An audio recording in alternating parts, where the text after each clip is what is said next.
Halo Pak Deha, sebelumnya perkenalkan, kami dari kelompok satu. Saya Arazi dan saya bersama kawan saya ada Matthew Devon, Felix, dan juga Vivi.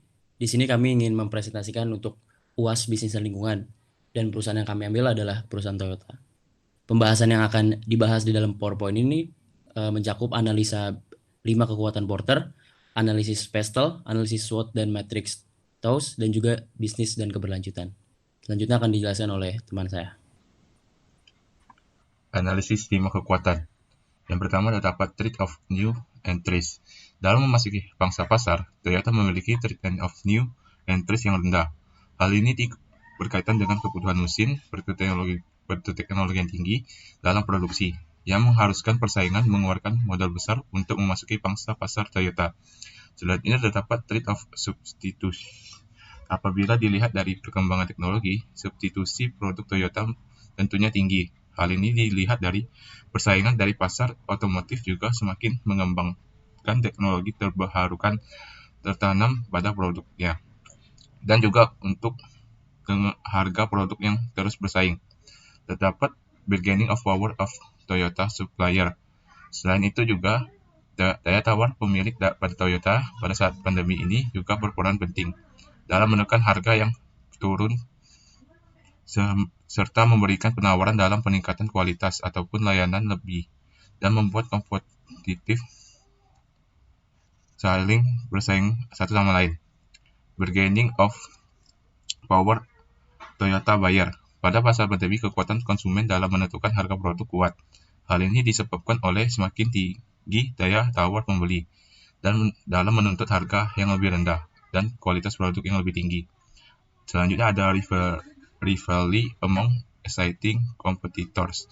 Kompetitor yang selalu mengembangkan inovasi terbarukan dengan bermacam-macam konsep pemasaran yang menarik, menjadikan tingkat persaingan antara kompetitor semakin tinggi. Selain itu juga persaingan semakin tinggi yang diakibatkan dengan keunggulan perusahaan kompetitor itu sendiri dalam menentukan harga produk, brand image, variasi efisien, bahan bakar, ataupun ketahanan produk. Selanjutnya dibahas oleh Matthew Devon. Saya akan membahas analisis SWOT dari Toyota. Yang pertama itu strength.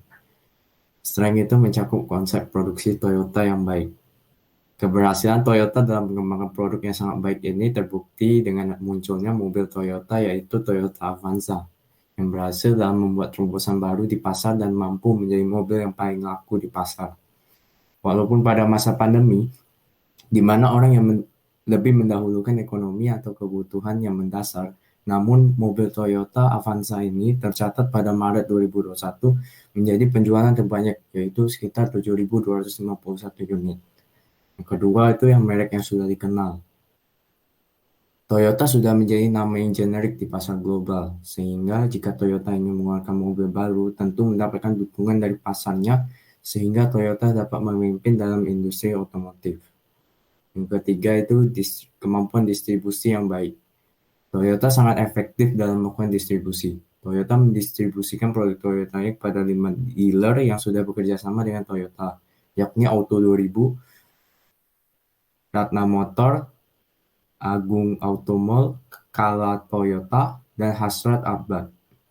Selanjutnya, kelima dealer utama ini melakukan penjualan secara langsung ke konsumen dan mereka juga dapat mendistribusikan lebih lanjut lewat sub-dealer yang akan menjual ke konsumen akhir. Pada saat pandemi juga jumlah distribusi mobil Toyota mengalami peningkatan baik secara daring maupun luring pada masa transisi PSBB. Distribusi secara daring terus mengalami peningkatan yang awalnya hanya di bawah 10%, akan tetapi sekarang naik menjadi 15-20% dan kedepannya bisa naik terus. Yang keempat itu kemampuan pemasaran yang baik. Toyota melakukan pemasaran dengan periklanan yang menggunakan media seperti TV, spanduk, koran, brosur, kaos, dan seragam. Lalu ada promosi penjualan seperti promosi memberikan kupon, diskon, promosi harga, dan pengembalian uang ganti rugi. Selain itu juga pada saat pandemi COVID-19, aktivitas pemasaran atau penjualan Toyota banyak dilakukan lewat digital channel. Dengan lewat digital ini cukup membantu Toyota dan juga konsumen yang milenial. Bahkan sebelum adanya COVID-19 sudah lebih dari 60% konsumen mencari info mobil Toyota melalui digital.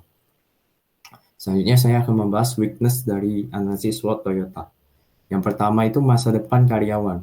Toyota memiliki rencana ingin merombak hampir seluruh divisi dan memiliki rencana untuk memindahkan beberapa posisi pekerjaan, dan pihak Toyota pun belum ingin berkomentar secara lanjut mengenai hal ini. Kedua, terdapat sistem inden yang sangat buruk. Sistem inden ini sangat mengecewakan pelanggan karena banyak pelanggan yang membatalkan pesanannya karena kecewa dengan janji yang diberikan pihak dealer yang tidak ditepati. Selanjutnya saya akan membahas opportunities dari analisis SWOT Toyota. Yang pertama itu ekspor. Ekspor ini merupakan peluang besar bagi Toyota dalam mengembangkan sayap bisnis otomotifnya, seperti kendaraan yang diekspor ke Bangladesh. Yang kedua itu penemuan baru. Toyota mulai bergerak untuk memproduksi mobil listrik atau mobil hybrid yang semakin banyak orang-orang minati, sehingga hal ini dapat menjadi kesempatan bagi Toyota untuk membuat lini baru. Pada saat pandemi COVID-19, penjualan mobil listrik atau hybrid ini meningkat dan berhasil menjual sebanyak 2.186 unit. Selanjutnya saya akan membahas threats atau ancaman dari analisis SWOT Toyota. Yang pertama itu ancaman dari pesaing. Apabila kita melihat brand lain seperti Tesla yang bergerak pada mobil listrik, walaupun mobil listrik sekarang masih terbilang cukup mahal atau hanya kalangan tertentu yang bisa memilikinya, tetapi hal tersebut menjadi dilema bagi masyarakat yang ingin membeli mobil Toyota dengan harga yang sama, akan tetapi masih menggunakan teknologi lama. Sehingga tentu orang-orang akan cenderung beralih ke brand lain yang teknologinya sudah baik. Yang kedua, intensitas persaingan. Walaupun Toyota Avanza menjadi mobil yang paling laku dalam penjualan Toyota, akan tetapi pesaing tidak akan tinggal diam. Seperti Daihatsu yang mengeluarkan seri Xenia yang terbilang sangat laris dan mampu menyaingi dari Toyota Avanza. Sedangkan untuk Toyota Agya juga sudah memiliki pesaing, yaitu Daihatsu Ayla. Yang ketiga itu faktor COVID-19. COVID-19 merupakan ancaman yang tidak dapat dihindari, serta hampir mempengaruhi seluruh sektor bisnis tertentu berpengaruh pada industri otomotif. Berdasarkan data industri otomotif di Indonesia, pada bulan Januari 2020 sebesar 80,4 ribu unit atau turun sebesar 1,1% dari periode sebelumnya. Kemudian pada bulan Februari 2020, penjualan sebesar 79,5 ribu unit, turun sebesar 3,1% dari periode sebelumnya. Selanjutnya saya akan membahas analisis Western dari Toyota. Yang pertama itu faktor politik. Terdapat stabilitas politik di sebagian besar pasar utama. Yang kedua itu perjanjian perdagangan bebas. Yang ketiga itu dukungan pemerintah untuk produk ramah lingkungan.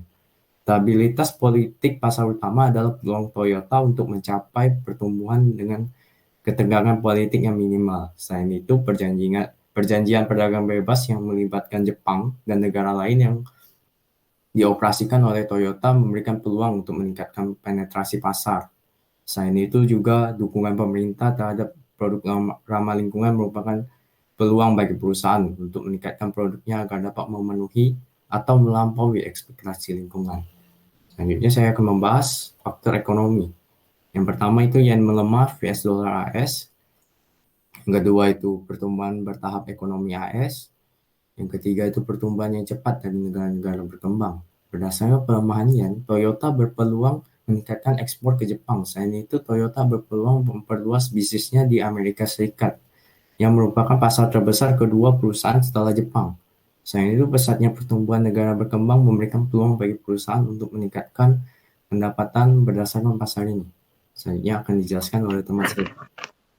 Lalu untuk faktor sosial atau sosial kultural yang mempengaruhi lingkungan bisnis Toyota ini bisa dikaitkan berupa kesempatan perusahaan terhadap peningkatan minat pada mobil hibrida maupun mobil listrik saat pandemi. Lalu terdapat ancaman juga terhadap perusahaan berupa meluasnya kesenjangan sosial yang diakibatkan oleh penurunan ekonomi. Untuk faktor teknologi pada bisnis ini merupakan hal yang sangat mempengaruhi. Hal ini terutama di masa pandemi. Pada masa pandemi ini, Toyota bisa menggunakan e-commerce dalam menjual produknya, lalu dengan tren teknologi seluler yang semakin meningkatkan dan mempermudah keterlibatan dan loyalitas konsumen. Namun perlu diwaspadai juga perihal cybercrime. Lalu pada faktor ekologi atau lingkungan, Toyota menangkap permasalahan perihal cadangan minyak global yang terus menurun, sehingga memberikan Toyota peluang dalam memproduksi mobil dengan fitur hemat bahan bakar minyak dan juga memproduksi mobil listrik. Dan hal ini juga menunjang keberlanjutan bisnis Toyota di masa yang akan datang agar tetap sustainable. Untuk faktor hukum atau legal, perusahaan Toyota ini melakukan pengembangan kekayaan intelektual sehingga dapat menyediakan produk berkualitas tinggi, aman, dan memuaskan bagi konsumen, dan juga memenuhi hukum lingkungan yang berlaku. Lalu mempermudah konsumen juga dalam melakukan transaksi jual beli dengan layanan daring. Next.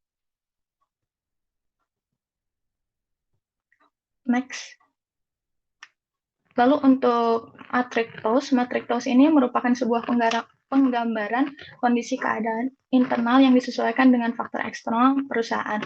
Nah, di sini terdapat ada opportunities dan strength, yaitu sebuah strategi menambahkan segmentasi varian produk dan dibantu dengan adanya kegiatan ekspor, sehingga Toyota semakin melebarkan sayap di kancah internasional yang akan berdampak pendapatan yang terus meningkat, dan juga penggunaan media digital dalam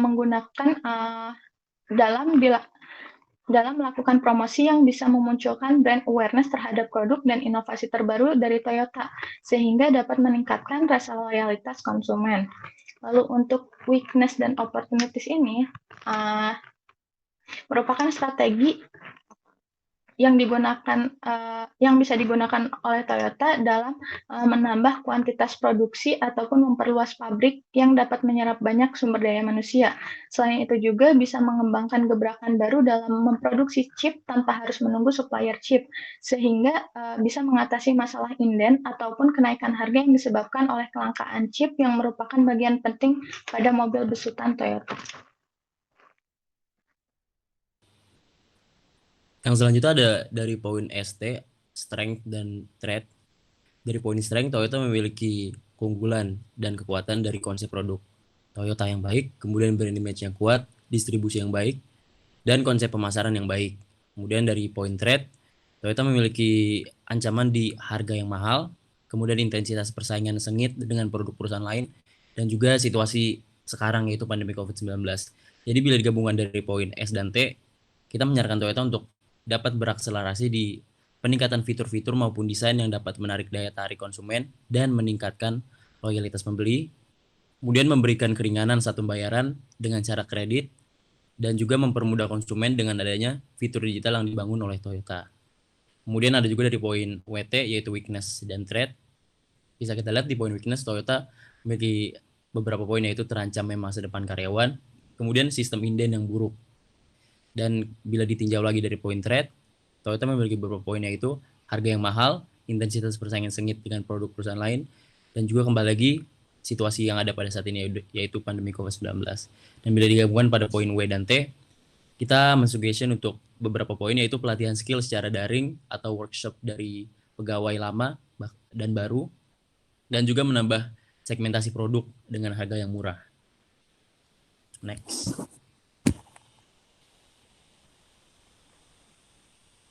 Nah, selanjutnya saya akan membahas mengenai analisis bisnis dan keberlanjutan. Toyota sendiri berdiri pada tahun 1971 di Indonesia. Toyota pada saat itu merupakan brand otomotif ternama asal Jepang yang pada saat itu berhasil menjajakan bisnisnya di pasar otomotif Indonesia. Jadi dengan mendirikan pabrik pertama yaitu di area Karawang dengan kapasitas produksi sebanyak 100.000 mobil. Nah, di Indonesia sendiri, Toyota lebih dikenal sebagai TAM, itu Toyota Astra Motors. Dan selama lebih dari 40 tahun, Toyota Astra Motors ini memiliki rekor yang sangat memuaskan dari segi profit. Sebanyak kurang lebih 1,7 unit terjual dalam kurun waktu 15 tahun terakhir. Dan secara bisnis keberlanjutan, saya akan menjelaskan dari 3 aspek yaitu people, planet, dan profit. Nah, dari people sendiri bisa dilihat di gambar tersebut, Toyota mengadakan event yaitu Eco Youth, yaitu edukasi untuk anak-anak muda untuk melestarikan lingkungan. Dan juga Toyota memiliki aktivitas yang ada di bawahnya itu 30 coaching klinik. Tujuannya adalah untuk membangun kesadaran masyarakat akan pentingnya keselamatan berkendara. 30 coaching klinik ini dalam program Smart Driving telah dilakukan sejak tahun 2007 hingga sekarang. Namun terdampak oleh pandemi, jadi program ini beralih secara daring. Jadi Toyota juga selalu menjaga hubungan antar individu di dalam lingkungan kerja. Salah satunya adalah bentuk kegiatan yang baru-baru ini dilakukan oleh Toyota, yaitu kegiatan vaksinasi seluruh pegawai Toyota yang dilaksanakan di pabrik 3 Toyota Karawang. Dengan total 1.200 karyawan telah divaksinasi pada hari pertama. Next. Di poin kedua kita akan membahas mengenai planet. Seperti komitmen yang telah dibahas oleh Toyota memiliki poin di mana mereka ingin ikut andil dalam menjaga lingkungan, khususnya di area sekitar pabrik dan dealer-dealer yang mereka miliki. Jadi Toyota sangat menyadari akan kepentingan menjaga lingkungan agar tidak terdampak dan mengoptimalkan penghijauan di area pabrik. Beberapa poin bentuk dan beberapa aktivitas yang telah dilakukan oleh Toyota adalah 64.302 meter kubik taman telah dihijaukan dengan jumlah 15.237 pohon telah ditanam sejak tahun 2010 melalui program Car for Free oleh Toyota. Kemudian Toyota juga memiliki proposal perbaikan lingkungan dari 27 provinsi di Indonesia. 2.500 sekolah telah diciptakan dalam program Toyota Eco Youth sejak tahun 2005. Dan foto di atasnya adalah merupakan penghargaan yang didapatkan oleh Toyota dalam andil menjaga lingkungan di sekitar. Next. Nah, poin yang terakhir seperti yang saya sudah singgung sebelumnya, Toyota dalam kurun waktu selama 40 dekade terakhir memiliki nilai profit dan penghasilan yang sangat memuaskan, khususnya di Indonesia. Toyota berhasil menjual sebanyak 7,6 unit mobil dalam kurun waktu 12 bulan hingga Maret 2021. Dan berhasil membukukan margin sebesar 9% keuntungan pada kuartal pertama tahun 2021, di mana ketika seperti yang kita ketahui kondisi ekonomi di berbagai sektor sedang turun.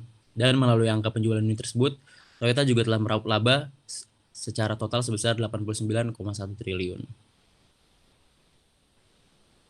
Oke, sekian presentasi dari kami. Bila ada kesalahan, mohon maaf dan terima kasih.